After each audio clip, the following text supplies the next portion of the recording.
I can still feel the sting of his hands shoving me to the floor, the coldness in his eyes as he threw me out like garbage. This is what my 61st birthday has come to. My own son treating me like I'm nothing. Like I haven't spent my entire life loving him, raising him, sacrificing for him.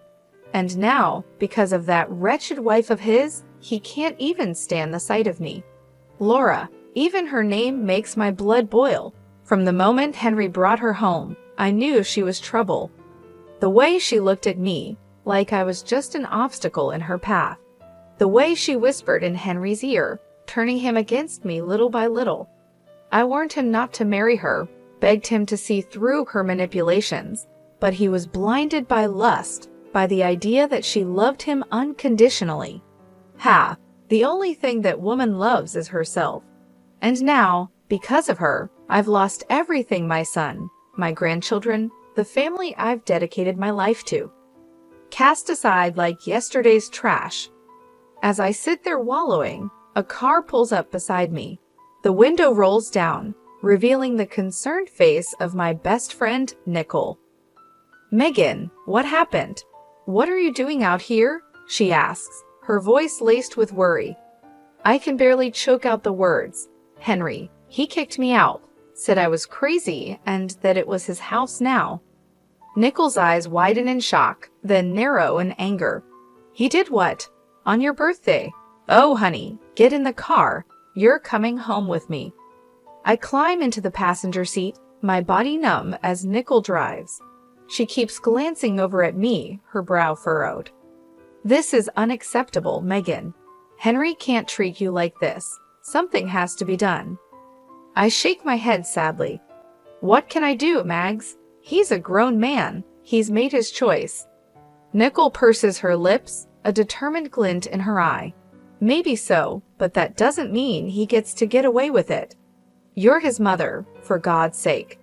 It's time Henry and that wicked wife of his learned that there are consequences for their actions." I turn to her, confused. "What are you saying?" A slow smile spreads across Nicole's face. "I'm saying, my dear, that it's time for a little revenge, and I know just the person to help us get it." As we speed into the night, I can't help but feel a spark of hope. I feel a flicker of something I haven't felt in a long time: hope. Hope that maybe, just maybe, I can make Henry and Laura pay for the pain they've caused. Maybe karma will finally catch up to them. The day started off well enough. It was my birthday, and despite everything that had happened with Henry, I was determined to make the most of it. I spent the morning tidying up the house, putting up a few decorations, and preparing a special dinner. I even bought a cake from the bakery down the street, the one Henry always loved as a kid. Around noon, I called Henry, my heart fluttering with a mix of hope and nerves. To my surprise, he actually answered. "Hey, Mom, what's up?" His tone was neutral, guarded. I took a deep breath. "Well, I was wondering if you, Laura, and the kids would like to come over for dinner tonight. It's my birthday, and I thought it would be nice to spend some time together as a family." There was a long pause. I could hear muffled voices in the background, like he was discussing it with someone. Finally, he spoke. "Yeah, okay, we can do that. What time?" Relief washed over me. "How about 5 p.m.? I'm making your favorite lasagna." "Sure, see you then," he said, hanging up before I could say anything else. The rest of the day passed in a blur of preparation and anticipation. By the time 5 p.m. rolled around, everything was perfect. The lasagna was bubbling in the oven, the table was set, and the cake was proudly displayed on the counter. Right on time, the doorbell rang. I practically ran to answer it, a huge smile on my face. But the moment I opened the door, my heart sank. Henry stood there with a scowl etched on his face. Beside him was Laura, her lips curled into a sneer. The kids were nowhere to be seen. "Where are the children?" I asked, trying to keep my voice steady. Laura let out a harsh laugh.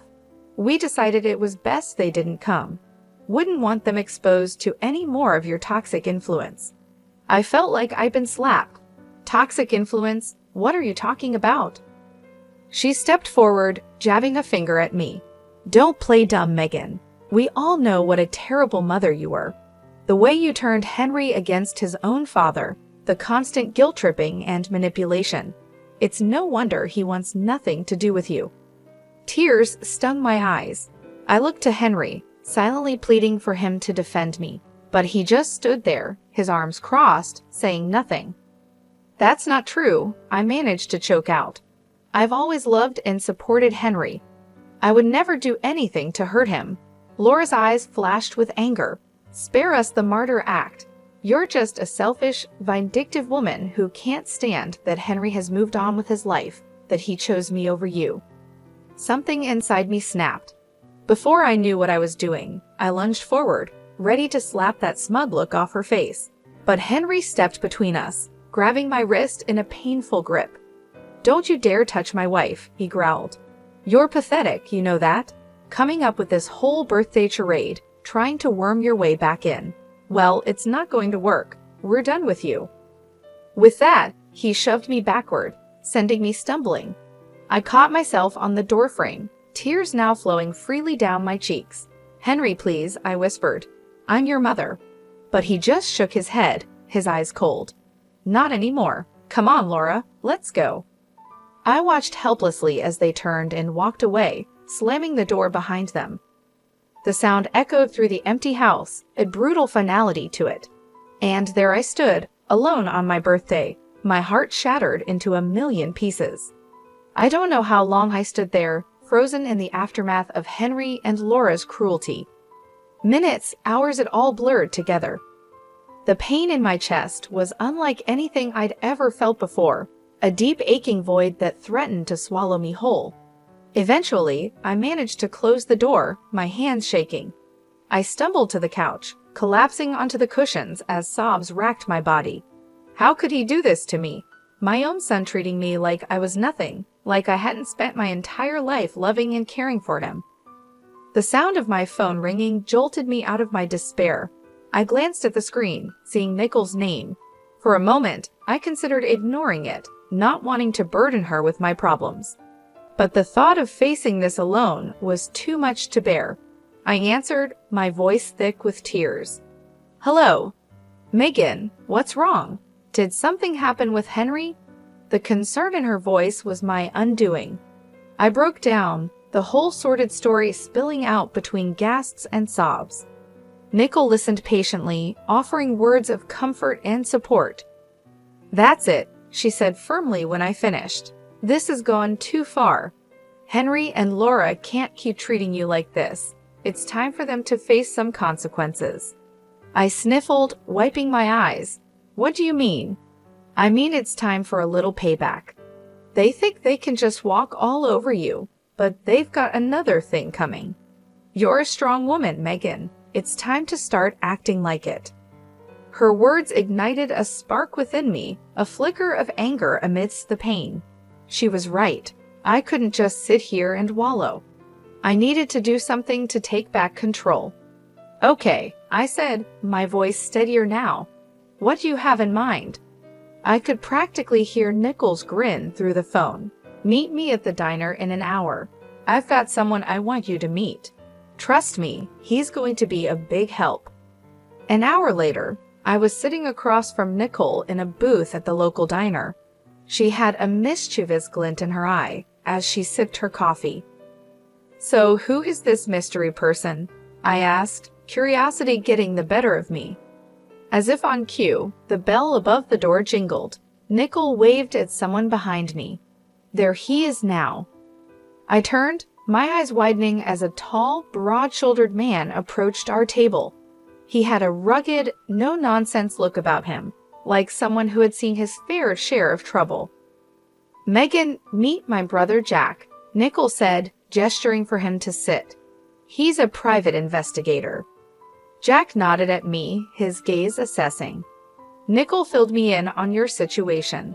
I'm sorry to hear about what your son and his wife did. That's rough. I shrugged, trying to appear nonchalant even as the pain twisted in my gut. It is what it is, but Nicole seems to think you can help. He leaned forward, his elbows on the table. I can. In my line of work, I've learned that everyone has secrets, skeletons in their closet. And from what Nichols told me, I'm betting your daughter-in-law has more than a few. A tingle of anticipation ran down my spine. What are you saying? Jack smiled, slow and dangerous. I'm saying, let me dig into Laura's past. If there's dirt to be found, I'll find it. And once we have that ammunition, well, let's just say karma has a way of coming back around. I sat back, my mind reeling with the possibilities. Could this really work? Could I finally make Henry and Laura pay for what they'd done? Looking into Jack's confident eyes, I made my decision. I'm in. Let's do this. He nodded, satisfied. Excellent. Give me a week. I'll be in touch, he said as he stood to leave. I felt a new sense of purpose and determination. They thought they could break me, but they were wrong. It was time for revenge. The week crawled by, each day feeling like an eternity of waiting and wondering. I tried to keep myself busy, throwing myself into cleaning the house, running errands, anything to distract myself from the constant churning of my thoughts. What would Jack find? Would it be enough to bring Henry and Laura down? Nicole checked in on me daily, offering words of encouragement and support. She was the only thing keeping me sane, the only person who truly understood the depth of my pain and anger. Finally, on the 7th day, my phone rang. It was Jack. Megan, it's me. I've got something. Can you meet me at my office in an hour? My heart leaped into my throat. Of course, I'll be there. I arrived at Jack's office with 20 minutes to spare, my nerves jingling. Nicole was already there, pacing the small waiting area. She gave me a tight hug when I entered. Are you ready for this? She asked, searching my face. I nodded, steeling myself, as ready as I'll ever be. Jack emerged from his office, a grim expression on his face. Come on in, ladies. We settled into the chairs opposite his desk, the air thick with tension. Jack opened a manila folder, spreading out a series of documents and photographs. So I did some digging into Laura's background, he began, tapping the papers. And let me tell you, this woman is no saint. He slid a document toward me. First off, she has a criminal record embezzlement from her previous job. She managed to avoid jail time, but it wasn't pretty. I stared at the paper, a mug shot of Laura staring back at me. She looked younger, but those cold eyes were unmistakable.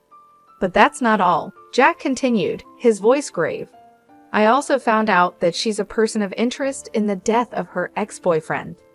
Nicole gasped. I felt like I'd been punched in the gut. What do you mean? I managed to ask, my voice shaking. Jack handed me a newspaper clipping. 3 years ago, her ex was found dead under mysterious circumstances. The police suspected foul play, but they could never prove anything. Laura was the last person to see him alive. I scanned the article, my eyes catching on phrases like suspicious death and ongoing investigation. My mind reeled, trying to reconcile this information with the woman my son had married. So what does this mean? Nicole asked, voicing the question in my mind. It means, Jack said, that we have the ammunition we need. We can use this information to confront Laura and Henry. They need to know that we're not backing down. Jack leaned back in his chair, his fingers steepled. It means we have leverage. If this information comes to light, Laura's life as she knows it would be over. Her reputation, her marriage, everything. A flicker of hope ignited in my chest. So what do we do now? A slow smile spread across Jack's face. Now we use it. We let Laura know that we have this information and that if she doesn't want it to go public, she needs to convince Henry to make things right with you. Nicole nodded, her eyes gleaming. And if she refuses? Jack shrugged. Then we go to the police. We let them reopen the investigation into her ex's death. One way or another, Laura will face the consequences of her actions. I sat there, stunned, trying to process it all. Could it really be this simple? Could I really make Laura pay for what she's done, for turning Henry against me? Looking at the determination on Nicole and Jack's faces, I felt a surge of strength. They believed in me, believed that I deserved justice, and for the first time since that awful birthday, I believed it too. "Let's do it," I said, my voice steady. "Let's make them pay." Jack grinned, a predatory gleam in his eye. "Excellent. Give me a day to put everything in motion. By this time tomorrow, Laura won't know what hit her." As we left the office, Nicole squeezed my hand. "You're doing the right thing, Megan. Don't ever doubt that." I squeezed back, feeling a sense of purpose and righteous anger. They had picked the wrong woman to mess with. It was time for Laura to learn that lesson the hard way. True to his word, Jack called me the next day. "It's done," he said, a note of satisfaction in his voice. "I've sent all the information to Laura, along with a message letting her know that if she doesn't want it to go public, she needs to convince Henry to make amends with you." I felt a thrill of anticipation mixed with nervousness. "Do you think it will work?" "Only one way to find out. But trust me, with the dirt we have on her, she'd be crazy not to comply." I hung up, my mind racing. Would Laura really cave? Would she really force Henry to apologize and make things right? A part of me dared to hope, even as another part whispered that it was too good to be true. Hours passed with no word. I paced my living room, jumping at every sound, convinced it was the doorbell or the phone. But as evening fell, there was still nothing. I was about to give up and go to bed when there was a pounding at the door. My heart in my throat, I opened it to find Henry standing there, his face full of fury. "What the hell did you do?" he snarled, pushing past me into the house. I stumbled back, caught off guard. "What are you talking about?" He turned on me, his eyes blazing. "Don't play dumb. Laura told me everything about the private investigator, about you digging up her past. What, you thought you could blackmail her into making me forgive you?" I stood my ground, lifting my chin. "I didn't blackmail anyone. I just let her know that her actions have consequences, that she can't destroy my life and get away with it." Henry let out a harsh laugh. "Destroy your life? Are you serious? You're the one trying to destroy our marriage, our family, first with your constant guilt-tripping and manipulation, and now this." Anger surged through me, hot and bright. "I'm not the one who turned you against me, Henry. That was all Laura. She's poisoned you. Can't you see that? She's a criminal, a liar, maybe even a murderer." For a moment, Henry looked stunned, then his face hardened. "You're unbelievable. You really think I'm going to believe your crazy accusations over my own wife, the mother of my children?" "They're not accusations, they're facts. Jack found proof." "I don't care what your detective friend found," Henry roared. "Laura is my wife, and I trust her. I love her, and nothing you say or do is going to change that." Tears stung my eyes, blurring my vision. "So that's it then? You're choosing her over me, your own mother?" Henry's jaw clenched. "You made that choice for me the moment you decided to pull this stunt. I'm done with you, Mom. Done with your lies, your schemes, all of it." He turned to leave, and panic seized me. I couldn't lose him, not like this. "Henry, please," but he was already gone, slamming the door behind him with a finality that shook me to my core. I sank to the floor, sobs tearing from my throat. It wasn't supposed to happen this way. The truth was supposed to set me free, to bring Henry back to me. Instead, it had only driven him further away. Through my tears, I heard my phone ringing. It was Jack. I answered, my voice thick and shaky. "Megan, what happened? Did it work?" A bitter laugh escaped me. No, it didn't work. Henry, he's gone. He chose Laura." There was a pause, then Jack spoke, his tone determined. "Then we move on to plan B. We go to the police and get them to reopen the investigation into Laura's ex's death." I shook my head even though Jack couldn't see me. "What's the point? It won't change anything. Henry's made his choice. This isn't about Henry anymore, Jack said firmly. This is about justice, about making sure Laura pays for what she's done, one way or another.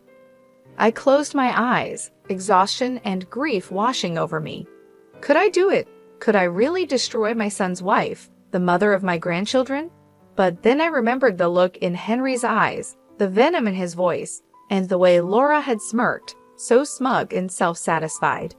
They had brought this on themselves, and now they would face the consequences. Okay, I whispered, a new resolve hardening in my chest. Let's do it. Let's make her pay. The next few days were a blur of activity. Jack and I gathered all the evidence he had collected, organizing it into a neat package to present to the police. Nickel was a constant presence, offering support and encouragement when my resolve wavered. Finally, the day arrived. We walked into the police station, heads held high, ready to blow the lid off Laura's sordid past. The detective listened intently as we laid out our case, his brow furrowing as he examined the documents and photographs. When we finished, he sat back with a grim expression on his face. "This is serious stuff," he said, tapping the file. "If what you're saying is true, we have grounds to reopen the investigation into Miss Wilson's ex-boyfriend's death." I felt a surge of vindication. It is true, every word of it. The detective nodded. "All right then, leave this with me. I'll get the ball rolling." We left the station with a sense of anticipation thrumming through me. It was really happening. Laura was finally going to face the music. 3 days later, I received a call from Jack. "Turn on the news," he said, a note of triumph in his voice. I did as he said, my heart pounding as the anchor's face filled the screen. "Breaking news," she announced, her expression grave. Local woman Laura Berlin has been arrested in connection with the previously unsolved death of her ex-boyfriend Brian Cox. New evidence has come to light, prompting police to reopen the investigation. I watched, transfixed, as they showed footage of Laura being led out of her and Henry's house in handcuffs, her face a mask of shock and anger. Henry followed behind, looking stunned and lost. A fierce satisfaction burned in my chest. She was finally getting what she deserved. But my joy was short-lived. The news report went on to describe how Henry had to use their savings to post Laura's bail and hire a lawyer. It was a financial blow, one that would undoubtedly put a strain on their marriage. I should have felt guilty knowing that I had played a part in their hardship, but all I could think was that it served them right. They had brought this on themselves with their cruelty and lies. Over the next few weeks, I watched from afar as the drama unfolded. Laura's arrest made headlines, and the public was ruthless. People speculated about her involvement in her ex's death and what other secrets she might be hiding. Henry put on a brave face, standing by his wife in public, but I could see the toll it was taking on him. He looked haggard, worn down by the constant scrutiny and whispers. Part of me wanted to reach out, to offer comfort and support, but I hardened my heart. I reminded myself of how he had cast me aside, the vicious words he had hurled at me. He had made his bed, and now he would lie in it. One afternoon, as I was returning from the grocery store, I spotted a familiar figure on my doorstep. It was Henry, his shoulders slumped, his eyes red-rimmed. For a moment, I considered ignoring him, pretending I wasn't home, but curiosity got the better of me. "What do you want?" I asked coldly as I approached, my arms laden with bags. Henry looked up, his expression a mix of exhaustion and desperation. "Mom, I need your help." I raised an eyebrow. "Oh, now you need my help? What happened to being done with me and my schemes?" He flinched as if I'd struck him. I know I said some awful things, but this is bigger than that. Laura's in real trouble, Mom. The evidence against her is bad. A flicker of unease passed through me. "What are you saying?" Henry's voice broke. "I'm saying I don't know what to do. The lawyer fees alone are bankrupting us, and if Laura goes to prison, I can't raise the kids on my own. I need you, Mom, please." I stared at him, torn between the urge to comfort and the desire to lash out. He looked so broken, so defeated. But then I remembered the pain he had caused, the way he had abandoned me. I straightened my spine, my voice like ice. You should have thought of that before you turned your back on me. I'm sorry, Henry, but you're on your own. With that, I brushed past him, ignoring his pleas and apologies. He had made his choice, and now he would live with the consequences. A few days after Henry's desperate visit, I received an unexpected call. It was Laura's mother, her voice tight with barely contained anger. Megan, I know we've had our differences, but I need to ask a favor, she said, the words seeming to pain her. I felt a flicker of surprise. What kind of favor? It's the kids. With everything going on with Laura's case, Henry's struggling to keep up. He needs a break. I was hoping you could take the children for the weekend. I hesitated, torn. On one hand, the thought of spending time with my grandchildren filled me with longing. It had been so long since I'd seen them. But on the other hand, the idea of doing anything to help Henry and Laura after everything they'd done galled me. Please, Megan, Laura's mother pressed, as if sensing my reluctance. I know you love those kids. They need some stability right now, and Lord knows they won't get it from Henry or Laura. I sighed, my resolve crumbling. She was right. Whatever issues I had with their parents, my grandchildren were innocent. They deserved better than to be caught in the middle of this mess. All right, I agreed. I'll take them for the weekend, but I'm doing this for them, not for Henry or Laura. Of course. Thank you, Megan. I'll let Henry know to drop them off Friday evening. True to her word, Henry arrived on my doorstep that Friday with the kids in tow. He looked even worse than the last time I'd seen him, his face gaunt and shadowed. Mom, he greeted me, his voice hoarse. Thank you for doing this. I really appreciate it. I nodded stiffly, my attention on the children. They looked up at me, their eyes wide and uncertain. Grandma. My granddaughter cried, breaking into a smile. She rushed forward, wrapping her little arms around my waist. I hugged her back, blinking back sudden tears. Hello, sweetheart. I've missed you. My grandson was more reserved, hovering by Henry's side. I knelt down, opening my arms. Come here, buddy. It's okay. Slowly, he stepped into my embrace, his small body trembling. My heart ached for him, for both of them. Henry cleared his throat. I'll pick them up Sunday evening. If anything comes up, just give me a call.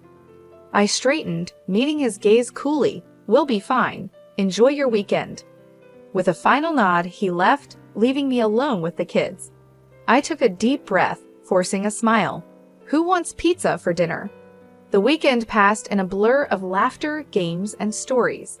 For a little while, I was able to forget the drama and heartache, lost in the simple joy of being with my grandchildren. But all too soon, it was over. Henry arrived to collect the kids, his expression guarded as they gathered their things. My granddaughter tugged on my hand. Grandma, can we come stay with you again soon?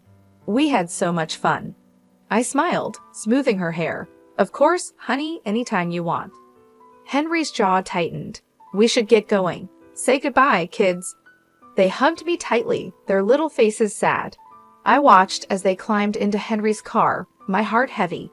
As he prepared to leave, Henry paused and turned back to me. Listen, Mom, about what they said. I don't want you getting any ideas. This was a one-time thing. I bristled, anger sparking. Excuse me? You think I'm trying to turn them against you? Wouldn't be the first time, he muttered. I saw red. How dare you?